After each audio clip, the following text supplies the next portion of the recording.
এই যে ওসমান হাদির খুনিদের এখনো খুঁজে পাওয়া যাইতেছে না, এটা কি আপনারা সাধারণ কোনো কারণ মনে করছেন বা বর্তমান সরকারের কোনো গাফিলতি মনে করছেন? আসলে না, এর পিছনে লুকিয়ে আছে একটা বিশাল ষড়যন্ত্র। এই যে ওসমান হাদির খুনিকে এখনো খুঁজে পাওয়া যাচ্ছে না, এর মূল কারণ হলো এই যে আমরা যারা দেশবাসী আছি সবাই ওসমান ভাইকে অনেক ভালোবাসি। আমরা চাই তার খুনিকে খুঁজে পাওয়া যাক, সে জানি জাস্টিস পায়। তার আন্দোলনকারীদের উপরে যে এই প্রশাসনরা হামলা করছে অতর্কিত, বিষাক্ত গ্যাস, গরম পানি সহ লাঠিচার্জ করছে, এইটার পিছনে আছে একটা বড় কারণ। জানি আমরা খেপে যাইয়া আমাদের হাদি ভাইয়ের যতদিন না পর্যন্ত মৃত্যুর বিচার হবে ততদিন পর্যন্ত আমরা নির্বাচন করতে দেব না। এই নিয়ে জানি দেশে একটা তুমুল বিদ্রোহ হয়। বলেন কি?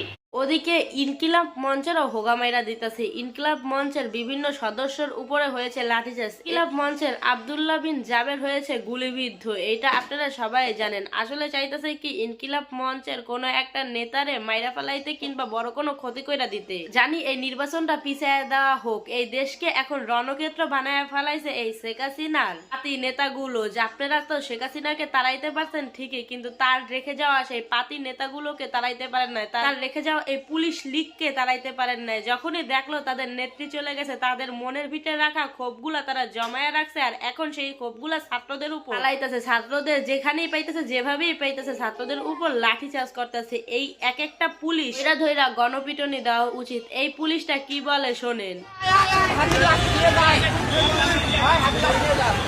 পুলিশটা এত পরিমাণে জঘন্য বলতেছে কি আয় আয় হাদির লাশ নিয়ে যা। আরে বলো, হাদির লাশ বহন করা, হাদির লাশ দেখারও তোর যোগ্যতা নেই।